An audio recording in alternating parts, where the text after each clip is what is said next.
Hey guys, it's Canadian Kyle here at the Wealth Holders Podcast, and I'm talking with Terry Lynch today. He's the CEO of Chilean Metals, but he's also the founder of Save Canadian Mining.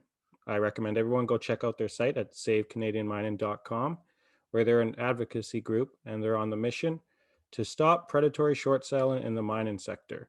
So we're going to learn all about that today with Terry and how this affects your investments in the mining space. Terry, sir, how are you doing? I'm doing great, Kyle. Thanks for having us on. And I was talking to you beforehand. I think it's a fantastic initiative you're taking up for the cause to help educate all your peers, and hopefully we can add some value.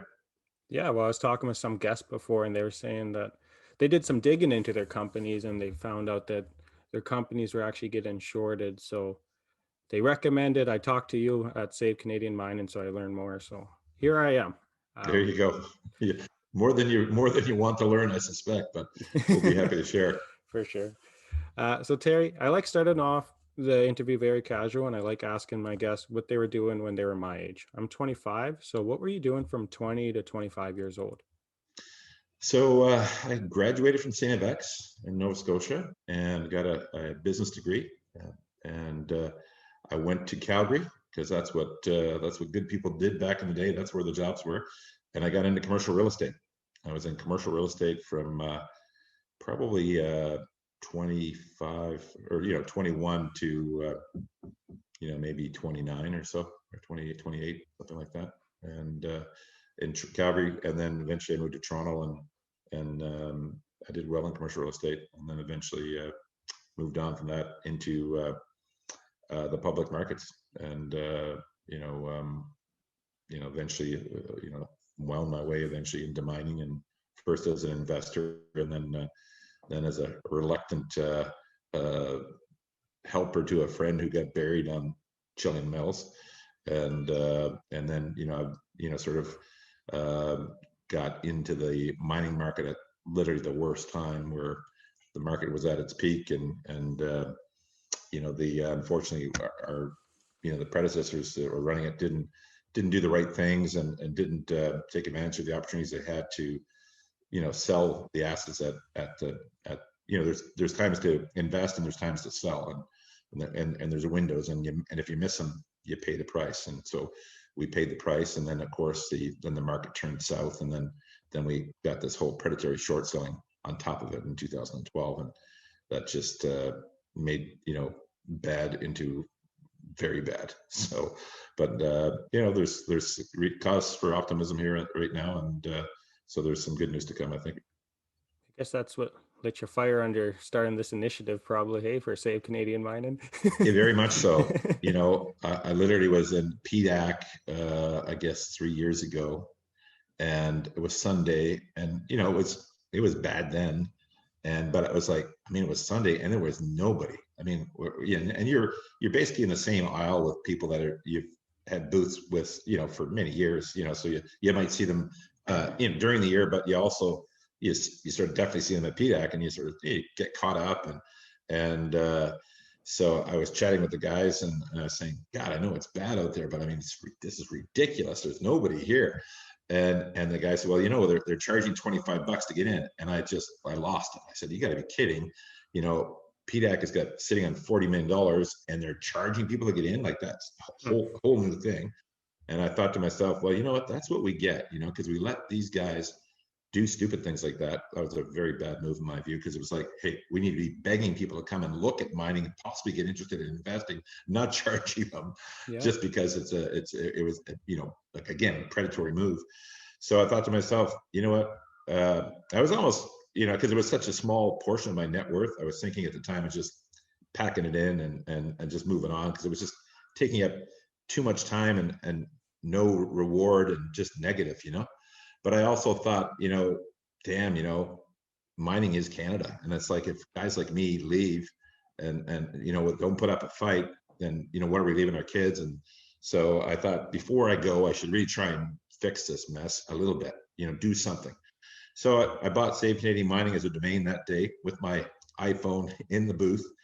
And it took me, because obviously, we're still working, whatever, it took me some time, probably got it going. And in August, September, I had to learn to, talk to lobbyists and figure out, how does one go about changing legislation, having never no experience in that. But I was lucky. I found a really great government relations firm, Stossix and Associates, and they were fantastic. They've been fantastic partners to this day. And 6X was a very terrific, advertising communication consultant that became our partner as well. So both those guys became founding partners and really helped us put together the team that became Save Canadian Mining and led us to, I got Eric Sprott involved, and then I got, a bunch of the industry leaders involved, and everyone, everyone's support, and sort of grew from that. And that's sort of how it started, really.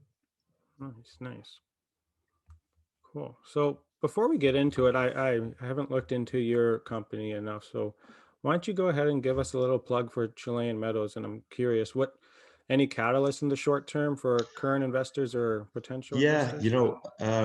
I mean, I really do like Chilean Metals right now. I mean, it's got a market cap of about 14 million, so still a very small company, trading around 21 cents right now. And we acquired in the last quarter of the year, like in late December, really, a very significant battery metals project with a historic resource in James Bay.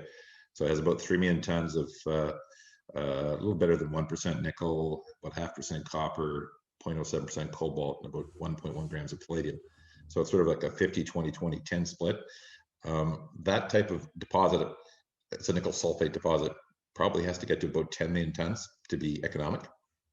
But like the Talon Metals has a 10 million ton PEA out showing about a $500 million MPV, and it's trading around 500 million. So we really think we can get to 10 million. There's a very good shot, So even though we weren't at the time a battery metal company, it was such a fantastic deal, an opportunity for our shareholders that I jumped at it because I thought, resources don't go on trees. It's very tough. As you know, if you've talked to a number of mining guys, it's very exploration's Mother Earth. She's tough. She doesn't give it up easily. So even with the best of science and whatnot, it's a struggle. So while we have some great exploration plays in BC and in Chile, we didn't have a resource, one that we could, really believe that we could take to being a mine. And this opportunity presented itself. So we jumped on it, and so it's we're actually in the process of changing our name from Chilean Metals to Power Nickel to better reflect the the nickel opportunity. And then we're going to be packaging up our gold and copper assets and creating another pubco, and our shareholders will own that as well. So we'll keep it separate, but we think battery metal investors are quite different than precious metals investors. So catalyst wise, we've announced that, but I think people still don't understand it quite yet. But once I think we change our name, which will be in the next few weeks. Oh, wow. And then we'll be announcing the formal spin out, and then we'll also be starting to drill at NISC late Q2, early Q3, with a view to taking that historical resource and doing a bunch of work, maybe 3,000 or 4,000 meters of drilling, and creating a new resource for the fall, and September, October, and getting results out then and after Labor Day. So a lot of catalysts for us right now. And if you look at most nickel companies with resources like ours, they're trading in the 50 to 100 million range. So we're staggeringly, ridiculously cheap. And there's a reason to think that's going to change. So it's actually a pretty good time to be checking it out. I do apologize that our website is, because we're changing the name, and we've got a new website coming. Our Chilean Metals website has got, unfortunately, doesn't do a good job of explaining the opportunity. The presentation is pretty good, so that's there. And the new website will be up in a couple of weeks, but they could watch. There's some good interviews with me online and whatnot about the company, and it'd probably be worthwhile too for people to check it out. And I think if you're going to have a basket of juniors where you're taking some speculations that that you want to look for, like a 10 bagger, then certainly Chilean could be in that basket, and we'll have as good a chance as anybody to deliver the goods, I think. So there's my shameless plug for Chilean. Yeah, no, I'm glad I asked. A lot of news. But yeah, let's get into what I asked you to come onto the podcast for. So, but thank you for that. Sorry, I'll cut this So out. why don't I give you like a layman's Yeah, I was interpretation of gonna ask you. what is predatory short selling? I was gonna Uh, ask you. Yes, what is the difference between short selling and predatory short selling? Just start with the okay, so definitions. short selling is a very legitimate practice, and we're not against short selling. I want to make that clear, and we've always made that clear. Basically, if I have a a stock that I think is like, we can take an example, Tesla. Okay, I mean, there's Tesla's lovers and there's Tesla haters. Right now, the haters are winning, but that seems to change as Elon gets going. But there's an example of a stock that's trading at a very serious multiple to revenue, earnings, any sort of conventional. So it wouldn't have been untoward for a investor, and I think there's something like $20 billion worth of shorts out against Tesla. So some very serious people borrowed Tesla stock, paid whatever they have to pay to borrow the stock, and they shorted the stock with the bet that the stock would go down. Now, to the most part, I think they've lost money, but maybe this last round of guys is going to make money. So that's a legitimate activity. So they borrowed stock, they pay interest to whoever loaned them that stock, and they're betting that the stock's going to go down, and they'll eventually cover, and they'll make a profit on their short selling. That's legitimate behavior, and that sort of keeps markets in compliance with over exuberant stocks, etc. Okay, that's legit. So predatory short selling is when I don't borrow the stock. Instead, I take advantage of very lax trading policies in the United States and in Canada. Canada's the worst, where basically what happens is you can sell a stock here in Canada. You have 2 days to settle the stock. If you don't settle in 2 days, you actually have another 10 days before it's a failed trade. You get some notes from your broker, blah, blah, blah. But eventually what happens is what people figured out somewhere along the path here, these offshore hedge funds, is they could just short a stock, not declare it as a short, which you're legally supposed to do. So the short seller legally says it's short, and I borrow the stock. Okay, that's illegal, and we got no problem with that. The illegal guy doesn't declare it as short, so the market doesn't know this is short positions out against it. But what happens is they sell the stock, and then they don't cover, and then before the 10th day comes, on the 11th day they flip it to the next numbered company, and they start it all over again. Mm-hmm. So this is what creates the GameStop scenarios.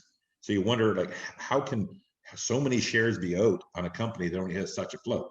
How do these phantom shares get manufactured?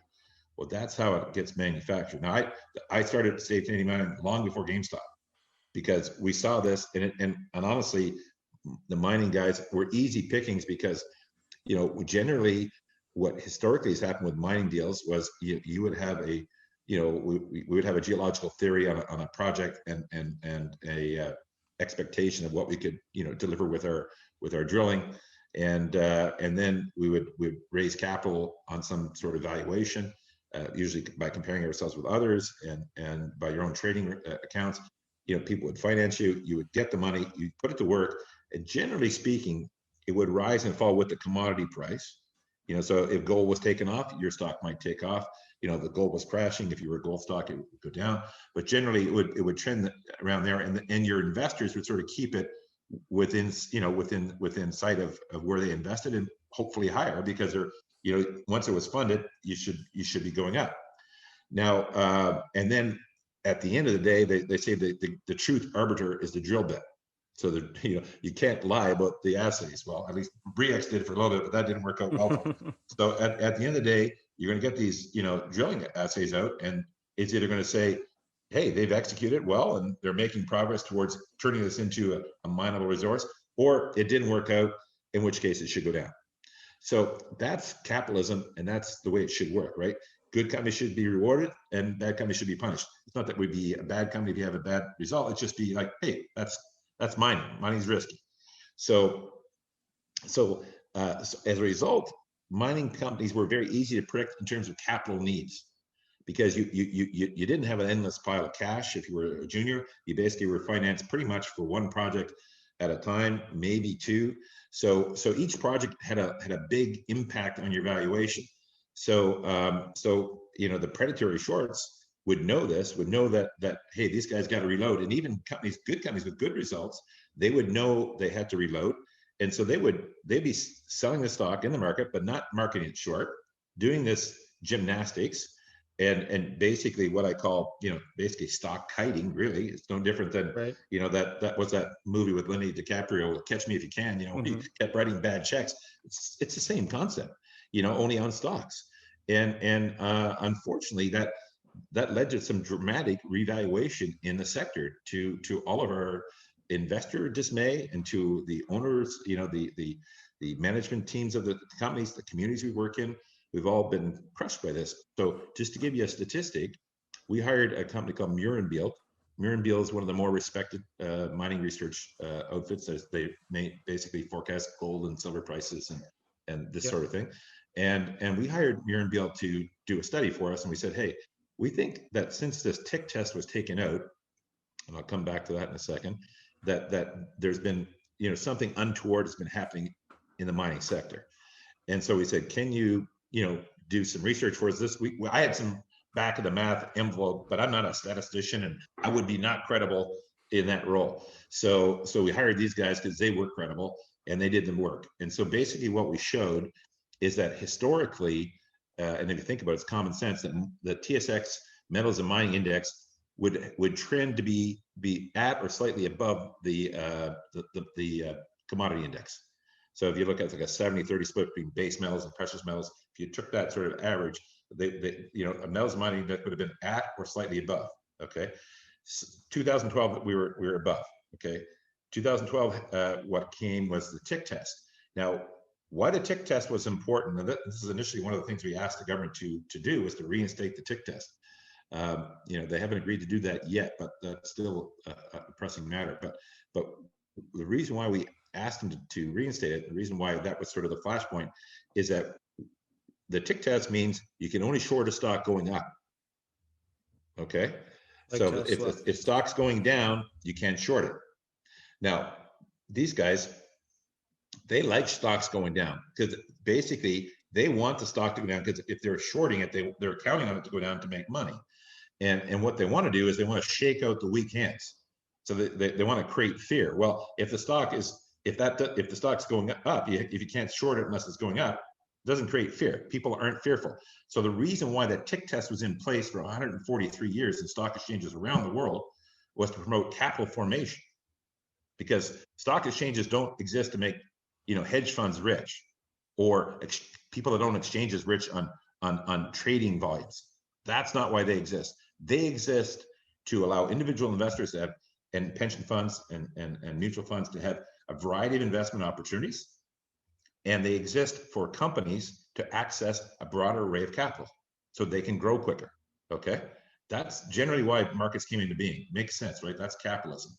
But we've lost the plot, and we've got rewarding hedge funds who are basically, hey, they're making money, and and some part of me as a capitalist is saying, I don't think it's a very moral thing to do, but it's somehow our regulatory system doesn't penalize these guys, and they're making money, so maybe I'm the dummy, but I just think it's ultimately slowly destroying capitalism, gives capitalism a bad name, and it's just a bad thing.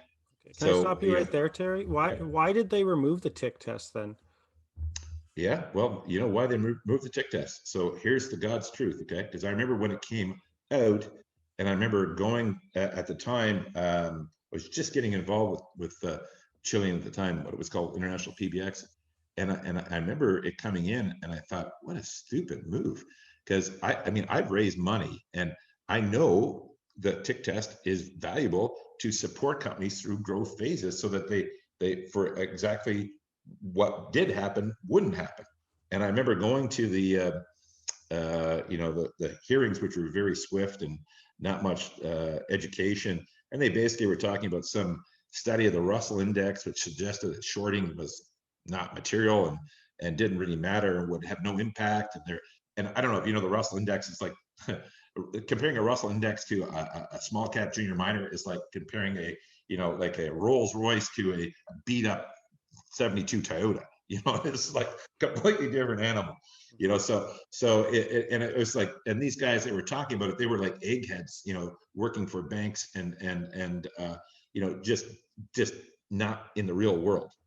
But unfortunately that was the movement of the day. And the reason why they did it was they wanted to allow algorithmic trading, because algorithmic trading somehow got, I think is one of the great negative moves in capitalist history, because I don't believe it looks after the little guy at all, and I don't believe it looks after the pension funds at all. I believe it looks after the sophisticated, very sharp hedge funds that can invest in that side of things, but doesn't help the individual companies. And I believe it's been bad for capitalism.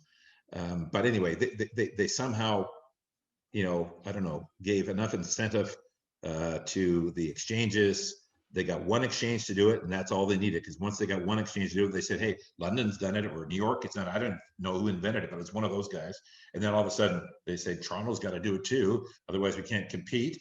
So the challenge was on the algorithmic trading was, the tick test before was the Toronto Stock Exchange. So it was very easy to manage just one exchange.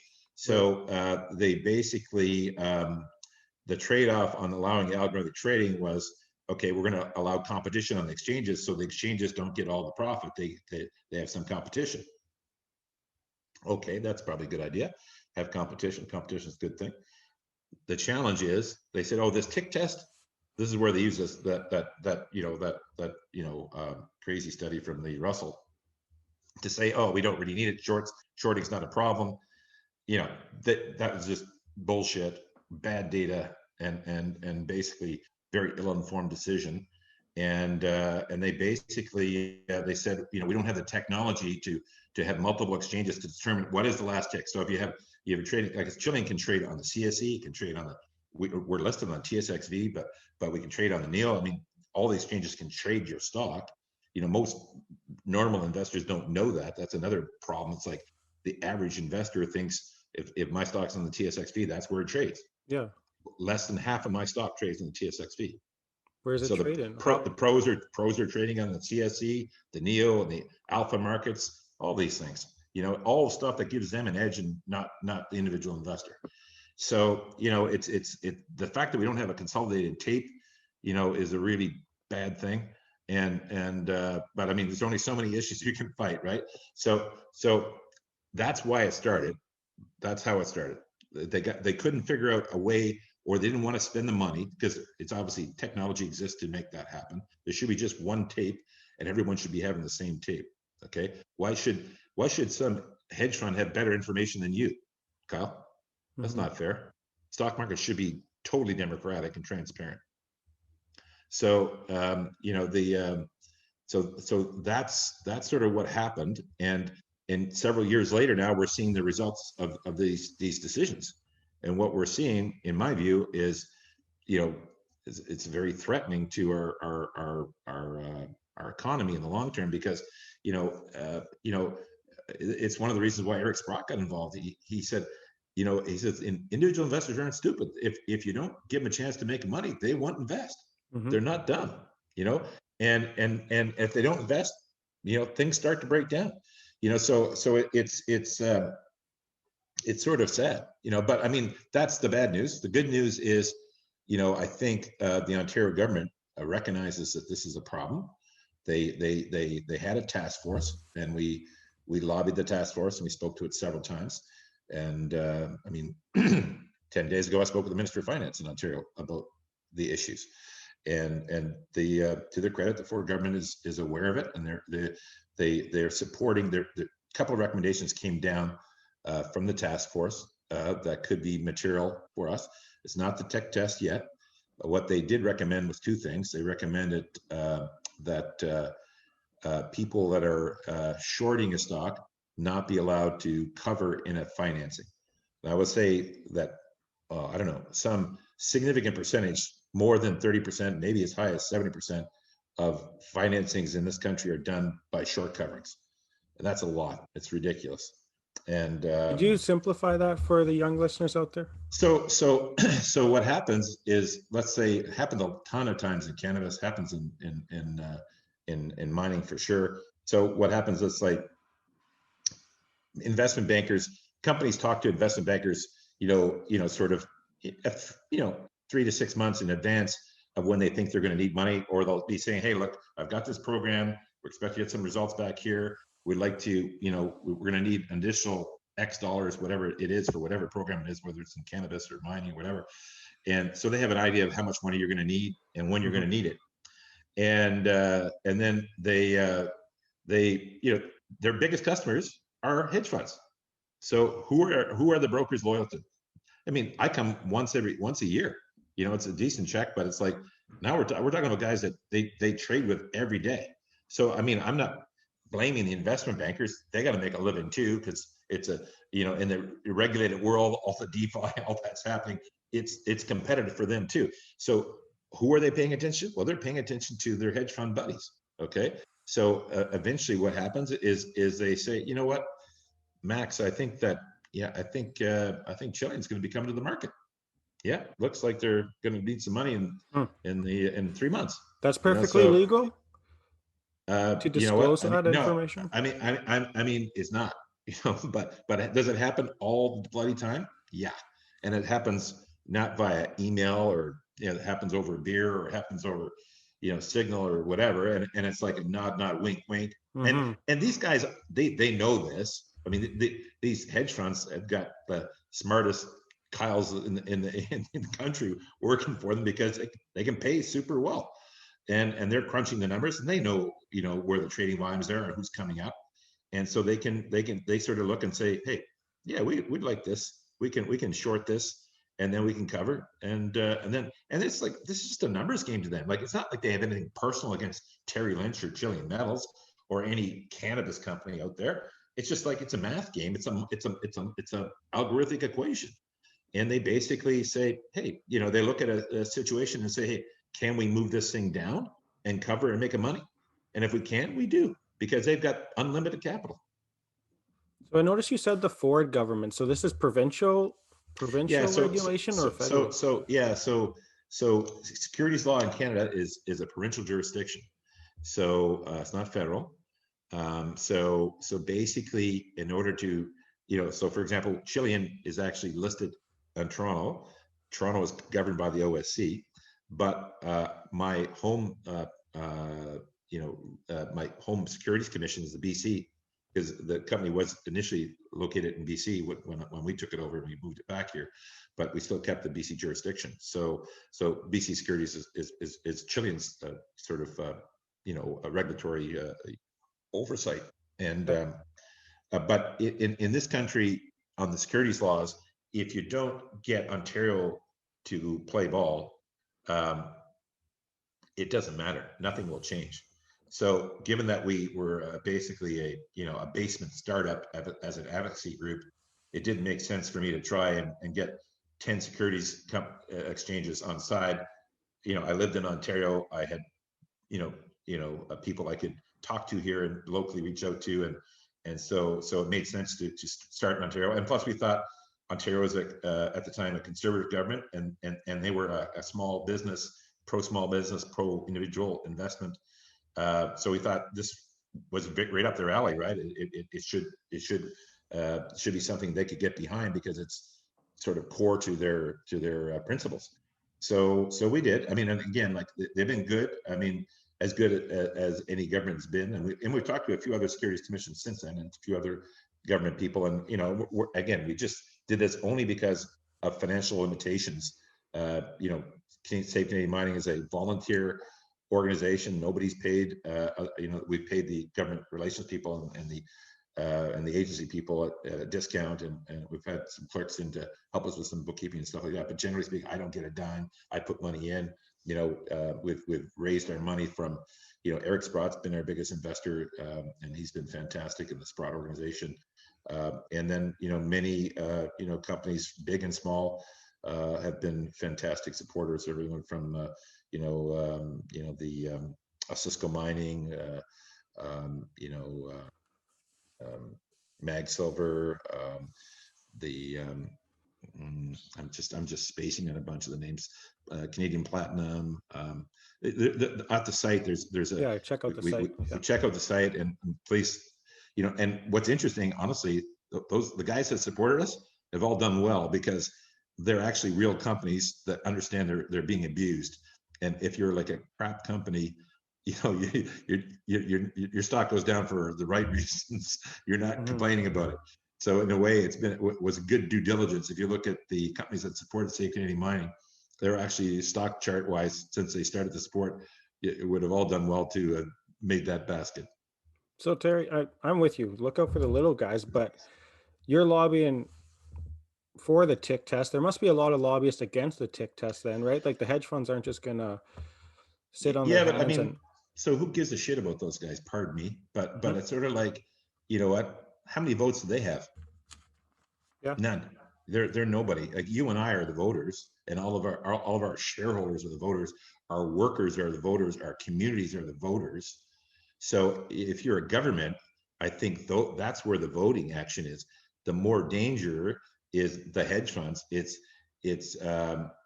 somewhat the banks are very quiet. They don't talk about this. Okay, they've not commented on it.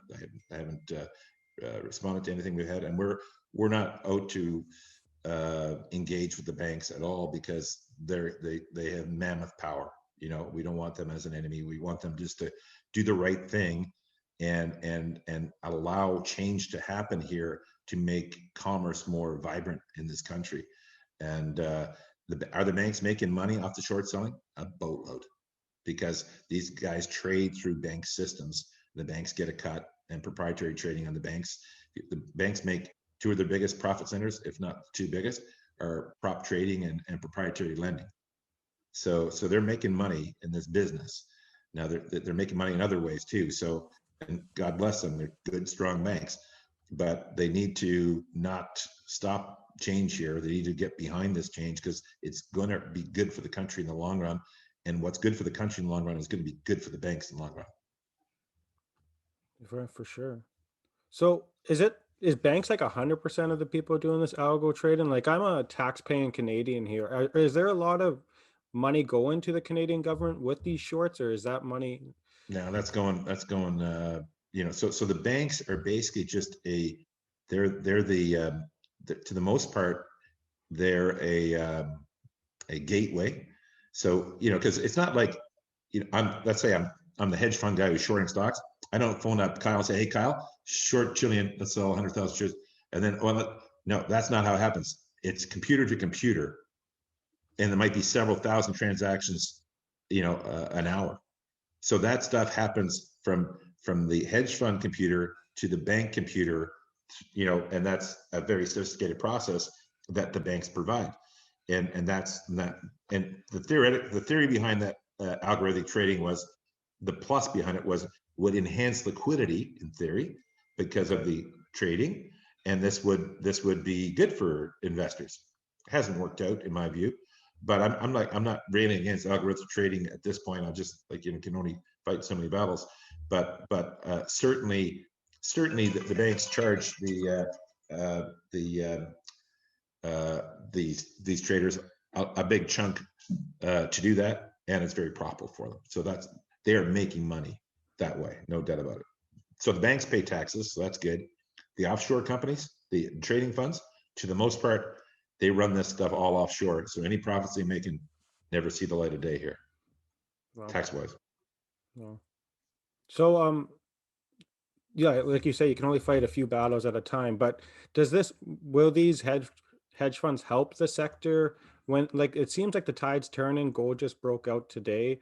Yep. Um, like you said, 2012 it got hit with the tick test and the commodity cycle went in a downturn. Now, could we have the exact opposite effect and see these companies really That's perform? what we hope. The second thing that the task force recommended, that I didn't get into, which I'd like to cover now, was the basically the transaction settlement. So I think I went through the fact that it was T+2 plus 10, Mhm. and that's now going to stop and become T plus 2 plus 4. And at the end of the fourth day, what the recommendation is that either the the seller delivers the stock, delivers a contracted borrow, not a promise to borrow, not I think I can borrow, actual contracted borrow, or they get bought in. Okay, that would do enormous things for stopping this predatory short selling. It needs to be administered properly, because I'm a big believer in transparency. Like I would like to see, like a independent, certainly not IROC. They're not in my, they're fine, but they're not independent enough for this. I'd like to see, I'm not big on self-regulatory groups. I'd like to see a third party like OSC that statistically tests, I don't know, every 10th, every 100th, whatever, some number transaction on this type of process, so that they know it's not predictable and it could be them. Because only then, in my view, will they play ball. Because only then, if they know there's a specter of hey, getting checked by an actual vigilant sort of checker in sort of a statistical way, and if they get caught, the fines need to be very large and ultimately jail time. I mean, you got to make the pain real, because these guys are making boatloads. So if you don't like smack them and in my view, really sort of make it robust, then it won't work. But if they do make it robust, let's look at the plus side. Let's say they actually bring this in and they follow through with it and they make it this way. What will happen is we'll have one of the most robust capital markets in the world. Our good companies will get capital to grow, so they'll grow and hire more people, pay them, good wages. Like mining is one of the highest paying wages sectors in the country, employs more Aboriginal people than any industry in Canada.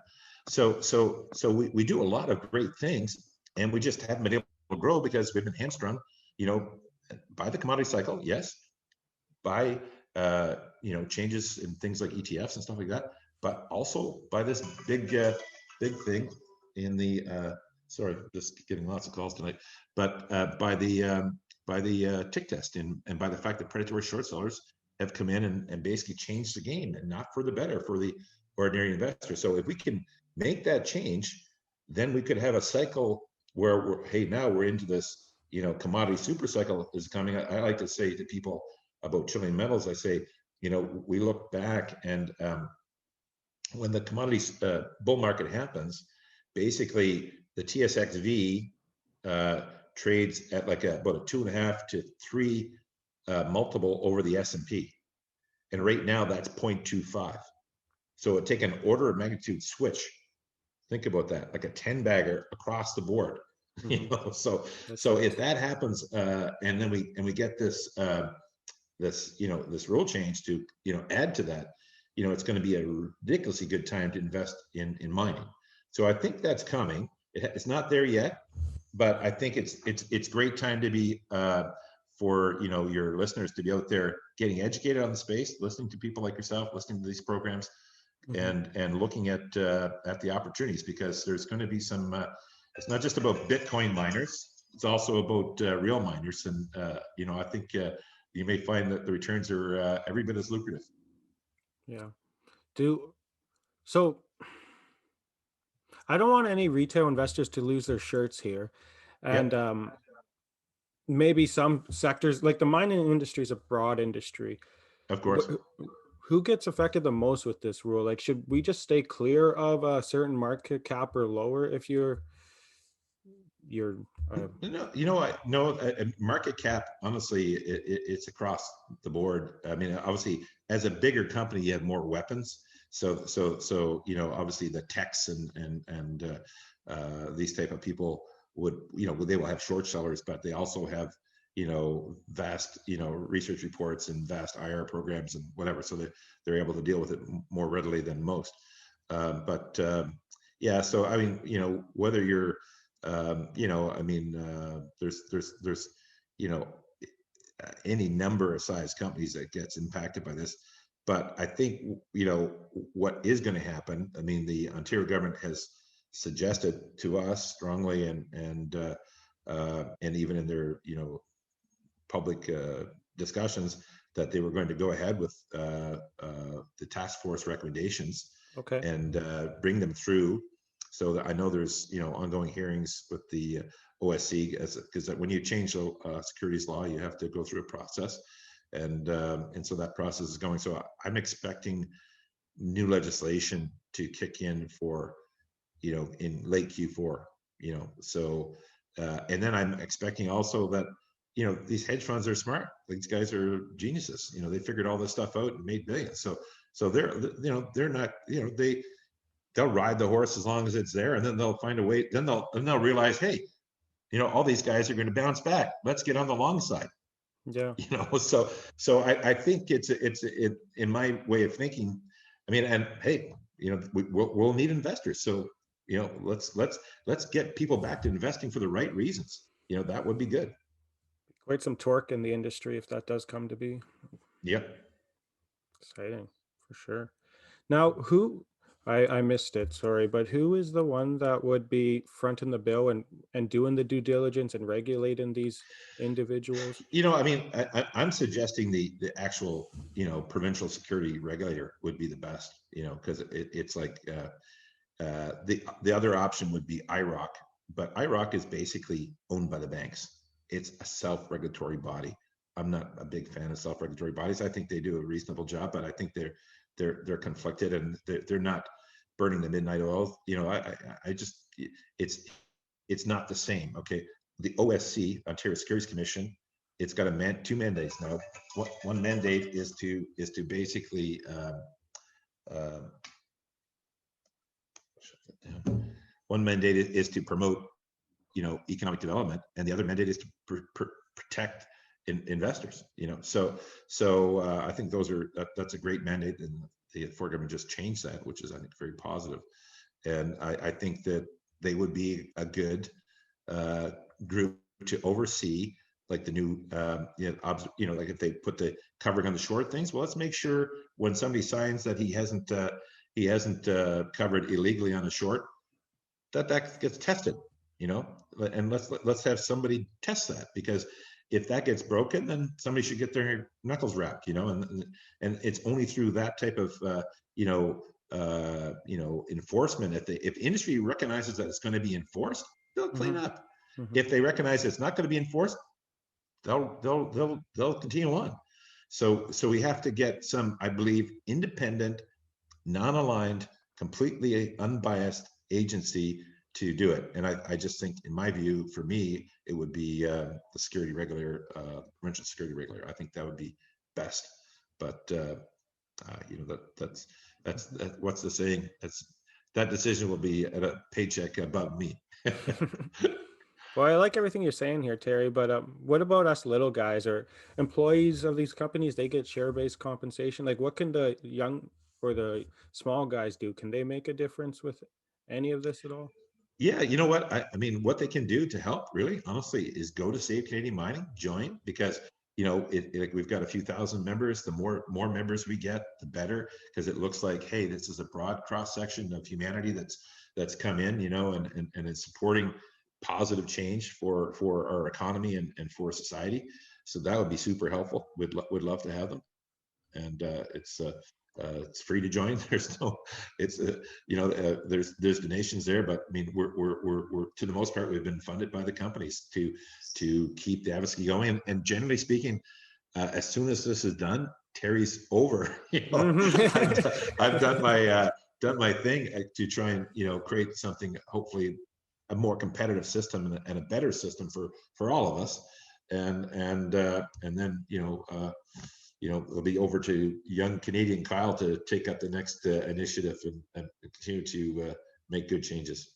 Yeah, it'd be nice to see. Well, Terry, we started a little late here, and I know you're a busy man, so I hope you have a few more minutes to spare, and we can get Yep. into the vault. Okay. This segment I don't put on YouTube. I want to gain my subscriber count. So, guys, if you like what you hear, I bring all kinds of good content to the channel. Let's get the subscriber count up. And for now, the vault is just going to be on Apple Podcast and Spotify. So make sure to Okay. like and subscribe. But let's get into it.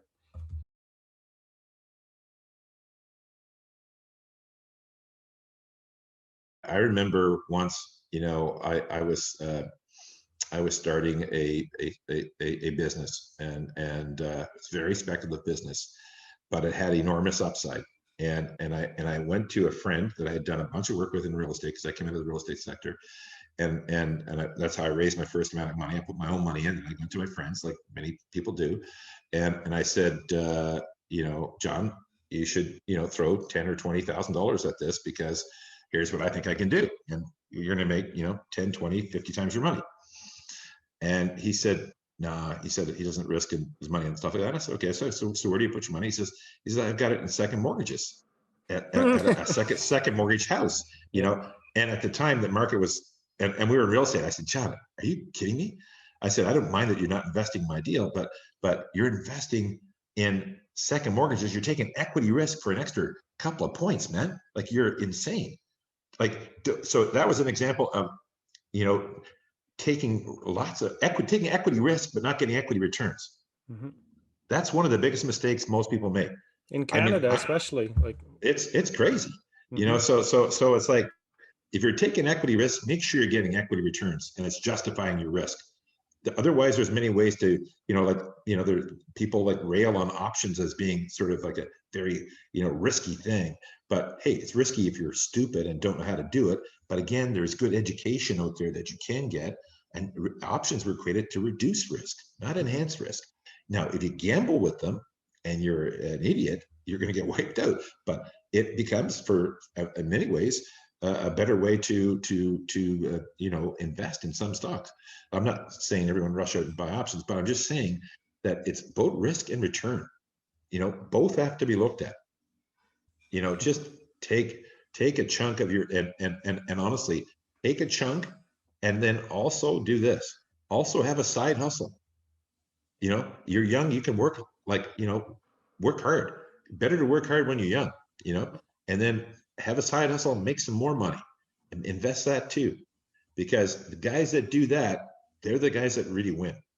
I've learned this, and then look for the asymmetric investments.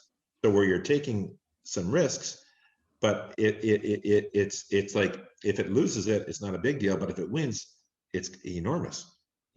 So I think there's some good examples like that out there right now, and I think that's one of the principles I would say if I was a young guy. I was trying to say to my own kids, make sure you save money for investment, and make sure you don't spend all your money. Like, don't get caught up in lifestyle traps. Mm-hmm. You can get all that stuff later. It really isn't about flash. It's about cash. So that would be a good one to think of. It's not sexy or exciting, but honestly, it does work. Yeah. I'll share with you something real quick. For 4 years, I've told you before the interview, I was investing. And how was I getting investments? I was working a 9 to 5, but I was painting houses on the side. That makes a big difference. Makes a big difference, see, because you're creating, you're winning in two ways, right? You're making money, and you're not spending money. Because if you were not painting houses, you'd be bored like everyone is. You'd be, hey, maybe let's go to the bar and have a few beers and whatever. So so that's it. So I'm honestly, having side hustles, I mean, it's fantastic. I've pretty much always had a side hustle. I've never just been one thing. I've always been trying to sort of work a few gigs and create some extra money for investment. And because investing is a long game. You can get lucky and things can jump up, but generally speaking, it's best to assume it's going to take a couple of years for these things to really work out, to really get the returns you want. Well, thanks, Terry. It looks like you're talking around a campfire now. I don't know what happened there, but I'll let you go. But I like letting my guests sign off. So here's your chance. Say anything you want about Chilean metals, Save Canadian Mining, whatever you like. Let's okay, I'll close this off. Well, on Save Canadian Mining, it's an important industry for our country, and it really is. We need support. So if you're listening and you haven't joined Save Canadian Mining, please do so. It'll be a good thing. It's for a good cause, and that would be great. And then if you're investing in mining, by all means, consider Chilean Metals. I think it's at an inflection point, and one thing's for sure, we'll do our best to make it work for you. So thanks for having me, Kyle, and I hope you have a great night. Yeah, you too.